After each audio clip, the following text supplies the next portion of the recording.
Hello दोस्तों, Tally Prime free course के basic to advance में आपका बहुत बहुत स्वागत है। आज हम सीखने वाले हैं लेवल 1 बेसिक में से थर्ड चैप्टर मास्टर क्रिएशन। इसमें हम जो है ग्रुप के बारे में सीखेंगे। ठीक है, इसमें 28 प्री डिफरेंस ग्रुप हैं, प्राइमरी और सेकेंडरी ग्रुप होते हैं। अगर मैंने 28 वीडियो एक ही वीडियो में बना दिया तो ये बहुत ज़्यादा लंबा हो जाएगा, इसलिए हम इसको अलग-अलग पार्ट्स में सीखने वाले हैं।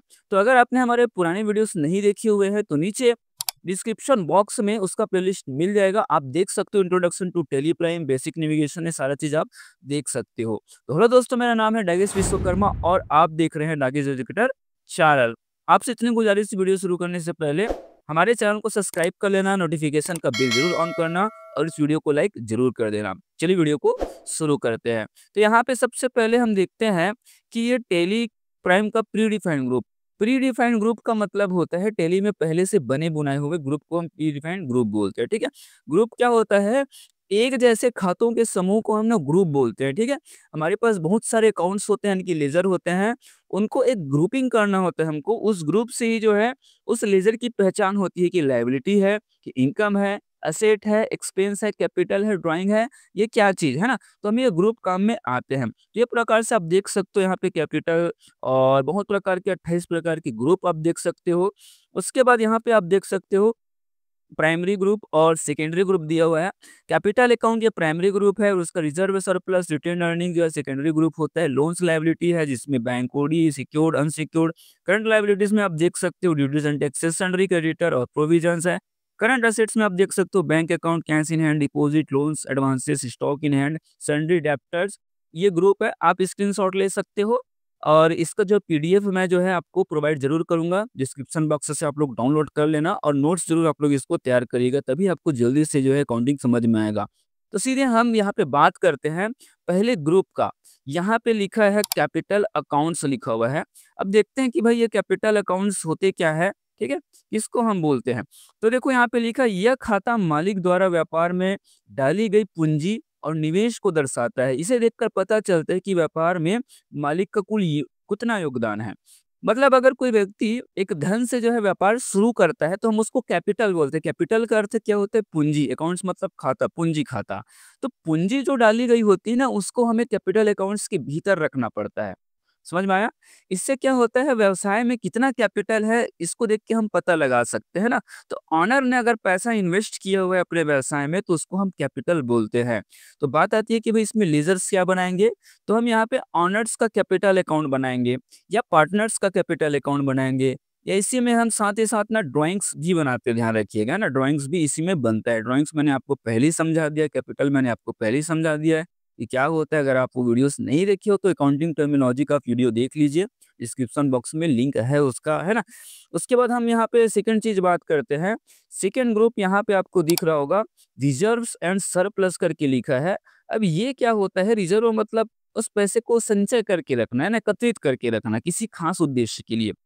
तो यह क्या है? यह खाता जो है, मतलब यह ग्रुप जो है, कंपनी के बचाए हुए लाभ और रिजर्व फंड को दिखाता है।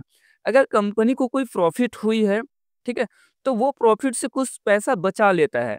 प्रॉफिट का जो पैसा होता है वो पूरा का पूरा प्रोप्राइटर नहीं लेता है, क्योंकि वो उसको आगे भविष्य के भी सोचना होता है ना।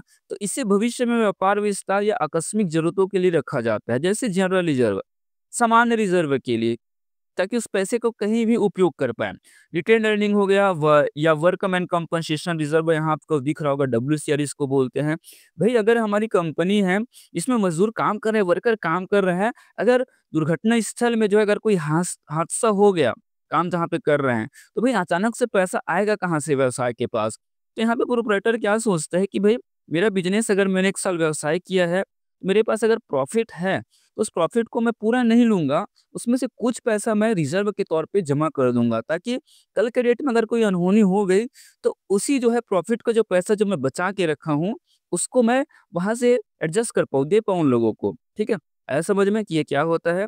फिर हम तीसरे ग्रुप की ओर आगे बढ़ते हैं, जहाँ पे आपको दिखाई दे रहा होगा तीसरे प्रकार का ग्रुप, यहाँ पे लिखा है सन्ड्री क्रेडिटर्स।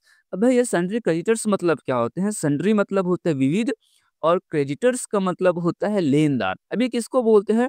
जिनसे हमने उधार में वस्तुएँ एवं सेवाएँ खरीदी हो ना, जिनसे हम उधार में माल खरीदते हैं, वस्तु खरीदते हैं या जिनसे हम कोई काम करवा लेते हैं और पैसा उसको तुरंत भुगतान देते नहीं है, जिसका भुगतान हमको भविष्य में करना है, तो उसको हम बोलते हैं सन्ड्री क्रेडिटर, मतलब हमारा लेनदार। अब आप बोलोगे सर ये लेनदार कैसी हुआ, समझ में नहीं आ रहा है, हम तो उससे वस्तु ले रहे हैं ना, तो वो जो है वो हमारा जो है देनदार होना चाहिए, है ना? वस्तु दे रहा है तो ऐसा नहीं है। लेनदार बोलने का मतलब है धन का लेनदार। भाई आप ही बताओ, अगर मैंने राम जनरल स्टोर्स से ₹500 का सामान उधारी में खरीदा है, तो पैसा भविष्य में कौन माँगेगा? है ना? राम जनरल स्टोर्स वाला ही माँगेगा ना। तो पैसे माँगने वाले को हम लेनदार बोलते हैं। तो लेनदार मतलब क्रेडिटर्स किसको बोलते हैं? जिनसे हमने उधार में अगर कोई वस्तु खरीदी है या उससे कोई काम करवाया और पैसे का भुगतान हमने तुरंत नहीं किया, भविष्य में हम करेंगे, तो इसको हम बोलते हैं क्रेडिटर्स, ठीक है? तो यहाँ पे लेज़र्स क्या बनाएँगे, तो इसमें हम बनाते हैं सप्लायर का अकाउंट। मतलब जिनसे हम वस्तु खरीदते हैं, वो हमारा सप्लायर कहलाता है, यानी कि हमारा विक्रेता कहलाता है, तो हमें उसी विक्रेता का अकाउंट बनाना पड़ता है। जैसे अगर मैंने राम जनरल स्टोर से खरीदा हुआ है, तो मैं यहाँ पे बनाऊँगा राम जनरल स्टोर अकाउंट, है ना? रमेश हार्डवेयर से खरीदा होगा, तो मैं बनाऊँगा रमेश हार्डवेयर अकाउंट, ठीक है? अगर उधारी खरीदे हैं, तभी आपको बनाना है, ठीक है? उसके बाद हम यहाँ पे आगे बढ़ते हैं नेक्स्ट ग्रुप की ओर। चौथा ग्रुप यहाँ पे आपको दिखाई पड़ रहा होगा, जहाँ पे लिखा है सिक्योर्ड लोन्स। देखो आप यहाँ पे जो है लोन्स से ही समझ सकते हो। लोन्स का मतलब उधारी कर्ज। सिक्योर मतलब क्या होता है? सुरक्षित लोन। तो यहाँ पे सिक्योर लोन क्या है? वह ऋण जो संपत्ति को गिरवी रख कर लिया गया हो, अगर ऋण चुकाया नहीं गया तो संपत्ति को बैंक ले सकता है, ध्यान रखोगे। मतलब ऐसा लोन जो किसी न किसी प्रकार के वस्तु, चीज़ों या संपत्ति को जो है गिरवी रख के लोन लिया जाता है ना, उसको हम बोलते हैं सिक्योर्ड लोन बोलते हैं। ये सिक्योर हो गया भाई कि अगर मुझे 5 लाख का लोन लेना है, 10 लाख का लोन लेना है, तो बैंक वाली बोलेगी कि भैया हम आपको ऐसे ही तो लोन देंगे नहीं। आपका कोई ज़मीन का पेपर गिरवी रखो, आपकी कोई संपत्ति है, मशीन है या कुछ भी आपके पास संपत्ति है, चीज़ है, गोल्ड है, उसको आप जो है गिरवी रखो, उसके बदले में आपको हम पैसा दे देते हैं। अब भविष्य में क्या होगा? अगर कोई कंपनी या कोई व्यक्ति जो है अगर वो लोन चुकाने में असमर्थ हो गया, है ना? तो वो जो संपत्ति है जो गिरवी रखी गई है, उसको बैंक ले लेगा भई, ठीक है? चलो आप टीवी में देखते होंगे कि नीलामी करवाते हैं, क्यों करवाते हैं? लोन का पैसा पेड नहीं किया गया, तो उसकी संपत्ति को पूरा का पूरा नीलामी करवा के बैंक उस पैसे को वसूल लेती है, जिसको सिक्योर लोन बोलते हैं। सिक्योर लोन का फ़ायदा ये होता है कि हमको ज़्यादा से ज़्यादा अमाउंट यहाँ पे मिल जाता है और इसमें जो है इंटरेस्ट हमको कम देना पड़ता है और समय भी हमको जो है ज़्यादा से ज़्यादा मिल जाता है। तो यहाँ पे बात आती है कि इसमें हम लेज़र्स क्या बनाते हैं, मतलब किस प्रकार के खातों को इसके भीतर रखते हैं, अकाउंट्स को, है ना? तो यहाँ पे हम सिंपल है, जहाँ से हम लोन लेंगे, जैसे बैंक से लिया तो बैंक लोन अकाउंट बना देंगे। जैसे मान के चलो मैंने स्टेट बैंक ऑफ इंडिया से लोन लिया, तो यहाँ पे हम बनाएँगे एसबीआई लोन अकाउंट, ठीक है? मॉर्गेज लोन आता है, आप जानते हो मॉर्गेज लोन किसको बोलते हैं? घर का जो पट्टा होता है, घर की जो कोई भी चीज़ है, मतलब पेपर वगैरह है, उसको अगर उसके बेस पे अगर हम लोन लेते हैं तो उसको हम मॉर्गेज लोन बोलते हैं। तो इसका सिंपल सा कॉन्सेप्ट है, अगर किसी संपत्ति को गिरवी रख के अगर हम लोन लिए, तो वो क्या कहलाएगा? Secured loan. और जहाँ से आप लोन ले रहे हो, उसी के नाम से आपको लेज़र बनाना है। आगे मैं आपको सिखाऊँगा कि भई ये लेज़र-वेज़र कैसे बनाया जाता है ना? उसके बाद हम आगे बढ़ते हैं नेक्स्ट, अनसिक्योर्ड लोन। भई लोन एक प्रकार का नहीं होता है, बहुत प्रकार का होता है। तो 5वां नंबर ग्रुप यहाँ पे क्या दिखाई दे रहा है? अनसिक्योर्ड लोन, मतलब असुरक्षित कर्ज जिसको हम बोलते हैं। अब ये क्या है? वह ऋण जो बिना किसी संपत्ति को गिरवी रखे लिया जाता है, इसे आमतौर पर दोस्तों या संस्थानों से लिया जाता है। मतलब एक ऐसा लोन जिसके लिए हमें किसी भी चीज़ को गिरवी नहीं रखना पड़ता है। तो इस प्रकार के लोन को हम बोलते हैं अनसिक्योर्ड लोन बोलते हैं, ठीक है? इसे आमतौर पर अपने दोस्तों, यारों, परिचित से, संबंधी से, इन लोगों से हम लोन ले लेते हैं, ठीक है? तो अब यहाँ पे ध्यान रखो कि लेज़र्स क्या बना है? तो लोन फ्रॉम फ्रेंड। अगर मैंने रवि नाम के व्यक्ति से लोन लिया तो मैं बनाऊँगा लोन फ्रॉम रवि अकाउंट, ठीक है? अगर मैंने मनीष से लिया तो लोन फ्रॉम मनीष अकाउंट बनाऊँगा। अगर किसी संस्था से ले रहे हैं तो उस संस्था का नाम लिखेंगे, ठीक है? समझ में आया आपको कि ऐसा लोन जो हमें किसी भी प्रकार की संपत्ति, चीज़ों को गिरवी नहीं रखना पड़ता है। फिर भी अगर वो लोन है हमारे लिए उधारी है। अगर हमने किसी से उधारी में पैसा माँग लिया तो उसको हमें जो है अनसिक्योर्ड लोन ग्रुप के भीतर रखना है, ठीक है? फिर यहाँ पे हम आगे बढ़ते हैं, करंट लायबिलिटीज। आपको ग्रुप यहाँ पे छठा नंबर ग्रुप दिखाई पड़ रहा होगा, करंट लायबिलिटीज। अब ये क्या है? वह देनदारियां जो अल्पकालिक होती है, जिन्हें 1 वर्ष के भीतर चुकानी होती है। मतलब ऐसे भी हमारे दायित्व होते हैं जो थोड़े समय के लिए, अल्पकालिक का मतलब है जिसको हम एक फाइनेंशियल ईयर के भीतर पे कर दें, मतलब 31 मार्च तक उस पैसे को हम चुका दें। लायबिलिटीज़ मैं आपको समझा चुका हूँ, ये हमारी ज़िम्मेदारी होती है जो हमें किसी को पे करने होते हैं, किसी को देने होते हैं, है ना? तो करंट लायबिलिटीज़ किसको बोलेंगे? वर्तमान दायित्व बोल सकते हैं या देनदारियाँ हम इसको बोल सकते हैं। तो ये अल्पकालिक होते हैं और इसको 1 वर्ष के भीतर ही इसका निपटान कर दिया जाता है, 1 वर्ष के भीतर ही इसको चुका दिया जाता है। तो इसको हम बोलते हैं करंट लायबिलिटीज़। तो यहाँ पे इस ग्रुप में कौन-कौन सा लेजर बनेगा? तो इसमें हम बना सकते हैं आउटस्टैंडिंग एक्सपेंसेस। ऐसे एक्सपेंसेस जो हो तो चुके हैं लेकिन अभी तक हमने उसको पे नहीं किया हुआ है, उसको बोलते हैं आउटस्टैंडिंग एक्सपेंसेस। ठीक है? कैसे?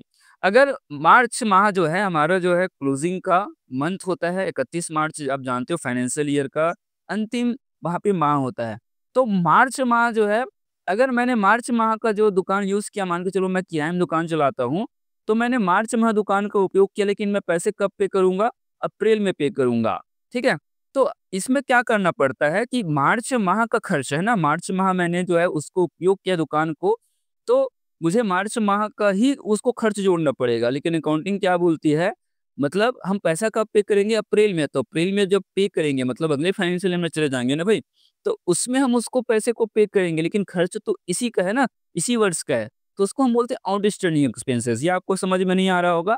तो दूसरी चीज़ ये है कि मान के चलो, एकदम सिंपल उदाहरण से मैं समझाता हूँ कि मैंने अगस्त माह जो है दुकान का उपयोग किया और सितंबर 20 तारीख तक मैंने पे ही नहीं किया उस पैसे को, तो उसको बोलते हैं आउटस्टैंडिंग एक्सपेंसेस, कि उसको मैंने अगस्त माह जो है दुकान का उपयोग कर लिया, लेकिन अभी तक मैंने पैसे चुकाए नहीं हैं, ठीक है? तो उसको बोलते हैं आउटस्टैंडिंग एक्सपेंसेस। ऐसा समझ में आपको? वैसे हम बहुत सारी चीज़ें होती हैं, हमको सैलरी पे करना होता है, तो मैंने अगस्त माह जो है एम्प्लॉयी को जो काम करवा लिया, लेकिन अभी तक उसको सैलरी पे नहीं किया हूँ, ठीक है? तो वो आउटस्टैंडिंग कहलाएगा। मुझे किसी को कमीशन देना है, मैंने अभी तक कमीशन दिया नहीं है, सामने वाला चिल्ला रहा है कि भैया कमीशन कब दोगे? Outstanding expenses. वैसे हमारे क्रेडिटर्स जिससे हम उधार में माल खरीदते हैं, वो हमारे लेनदार कहलाते हैं, अभी-अभी मैंने बताया था। इनको हमको 1 वर्ष के भीतर ही पैसा पे करना होता है। अगर मैंने अगस्त माह में मान के चलो राम ट्रेडर्स से उधारी में ₹1000 की वस्तु खरीदी हुई है, तो इसको मुझको इसी फाइनेंशियल ईयर में 31 मार्च तक पेड कर देना है, ठीक है? इसके अलावा ड्यूटीज़ एंड टैक्सेस भी इसी में आते हैं, ठीक है? और कुछ-कुछ चीज़ें हैं जो आते हैं जो भविष्य में हम इसको देखने वाले हैं। तो ये सब हम क्रेडिटर का लेज़र, आउटस्टैंडिंग रेंट, अ, इंटरेस्ट, कमीशन जो भी हमको देना बाकी रह गया है, उनका लेज़र हम जो है इस ग्रुप में क्रिएट करेंगे। उसके बाद हम आगे बढ़ते हैं नेक्स्ट ग्रुप की ओर, जहाँ पे लिखा है ड्यूटीज़ एवं टैक्सेस, शुल्क एवं करें, ठीक है? हम अगर कोई बिज़नेस चलाते हैं तो हमको शुल्क भी देना पड़ता है और टैक्स भी देना पड़ता है। तो सरकार को चुकाने वाले कर और शुल्क, ठीक है? अगर हमको गवर्नमेंट को कोई टैक्स देना होता है और गवर्नमेंट को कोई शुल्क देनी होती है, तो उसके लिए एक ग्रुप बना हुआ है कि भई टेली बोलता है आपको इस ग्रुप का उपयोग करना चाहिए। जैसे इसमें जीएसटी, एक्साइज़, वेट आदि शामिल होते हैं। रिजल्ट्स क्या-क्या बन सकते हैं? एक्साइज़ ड्यूटी बन सकते हैं। अगर हमें किसी भी प्रकार का शुल्क देना पड़ रहा है ना गवर्नमेंट को, तो आप ये ले सकते हो, ड्यूटी एंड टैक्सेस का ग्रुप ले सकते हो। उसके बाद जीएसटी में आता है सीजीएसटी, एसजीएसटी, आईजीएसटी। अगर हमें गवर्नमेंट को पे करना है, तो इसका हिसाब-किताब रखने के लिए हमें गवर्नमेंट को कितना पे करना है ना? यानी हमने गवर्नमेंट को जो है कितना टैक्स पे कर दिया है, कितना शुल्क पे कर दिया है, अगर उसको हम देखना चाहते हैं, उसका हिसाब एक जगह ही चाहते हैं, तो आपको ड्यूटी एंड टैक्सेस ग्रुप का उपयोग करना पड़ेगा। उसके बाद हम आगे चलते हैं 8वाँ नंबर ग्रुप की ओर। अभी 8वाँ नंबर ग्रुप क्या है? फिक्स असेट्स यहाँ पे लिखे हुए हैं। अब ये क्या है? ऐसी वस्तु जिन्हें व्यापार में उपयोग करने के लिए खरीदी जाए, न कि बेचने के लिए खरीदी जाए। जो कम से कम 1 वर्ष जो है व्यापार में उपयोग में लाया जाए, उससे अधिक वर्ष भी हो सकता है, उसको हम फिक्स असेट बोलते हैं। मतलब साधारण सी चीज़ है, अगर मैंने कोई वस्तु खरीदी हुई है, लेकिन मैं उसे आगे बेचूँगा नहीं, उसका क्या करूँगा, अपने व्यापार में मैं उपयोग करूँगा, ठीक है? तो उन वस्तुओं को जो है मैं फिक्स असेट बोलूँगा, लेकिन उसको कम से कम मैं जो है अपने व्यापार में 1 वर्ष उपयोग में लाऊँ, या अधिक से अधिक जो है कितना भी उपयोग ला सकते हो, 5 साल उपयोग में ला सकते हैं हम लोग, 10 साल उपयोग में ला सकते हैं। तो ऐसी चीज़ों को, ऐसी वस्तुओं को हम बोलते हैं फिक्स असेट, स्थायी संपत्तियाँ बोलते हैं। जैसे एग्ज़ाम्पल के तौर पे यहाँ पे आप देख सकते हो लैंड। अगर मेरे पास ज़मीन है, तो भई ज़मीन का मैं उपयोग करूँगा ना, ठीक है? मैं उसको किराए में दे सकता हूँ, मैं उसमें खेती-बाड़ी कर सकता हूँ, तो वो मेरी संपत्ति है और उसका उपयोग करके मैं पैसे कमाऊँगा, है ना? वहाँ से मुझको पैसे आएँगे, ठीक है? उसी प्रकार अगर मेरे पास कोई बिल्डिंग है, भवन है, फ्लैट है, जिसको मैं जो है किराए पे देता हूँ, तो किराए को देता हूँ और उसका जीवन काल जानते हो आप कितना का हो सकता है? 5 साल, 10 साल, 15 साल का हो सकता है बिल्डिंग का जीवन काल, है ना? तो वहाँ से मैं पैसे भी कमा रहा हूँ, तो उसका उपयोग हो रहा है। तो ये फिक्स्ड एसेट है। उसी प्रकार मेरे पास मशीनरी आइटम है, जिसको मैं प्रोडक्शन के लिए उपयोग करता हूँ, जिसका उपयोग जो है करके मैं जो है कोई वस्तुओं को निर्माण करता हूँ। तो वो जो मशीन है जिसको मैं बेचने के लिए नहीं खरीदा हूँ, उपयोग के लिए खरीदा हूँ, वो हमारा फिक्स्ड एसेट है। उसी प्रकार अगर हमारे पास कोई टू व्हीलर, फोर व्हीलर अगर हमारे पास कोई गाड़ी है, तो वो भी हमारा एसेट है क्योंकि इसको हम आने-जाने के लिए उपयोग कर रहे हैं। इसको भी हम खरीदे हुए हैं, लेकिन इसका हम उपयोग कर रहे हैं। वैसे हमने कंप्यूटर खरीदा है, लैपटॉप खरीदा है, एसी खरीदा है, फ्रिज खरीदा है, पंखा खरीदा है, कूलर खरीदा है, सीसीटीवी कैमरा खरीदा है ना? फर्नीचर खरीदे हैं, तो ये सब व्यापार में उपयोग में लाए जाते हैं, इसको बेचते नहीं। इसलिए इसको बोलते हैं हम स्थायी संपत्ति बोलते हैं। अगर आपको फिर भी कोई चीज़ समझ में नहीं आएगी तो नीचे आप मुझे कमेंट कीजिएगा और आगे का ग्रुप जो है मैं नेक्स्ट पार्ट बनाऊँगा। आगे के ग्रुप को हम जो है अगली वीडियो में कवर करेंगे। तो इस वीडियो को लाइक ज़रूर करना और साथ में जो है इस चैनल को सब्सक्राइब ज़रूर करना है और नोटिफ़िकेशन का बेल ज़रूर ऑन करना है ताकि आगे आने वाली वीडियोज़ आप तक तुरंत पहुँच पाएँ।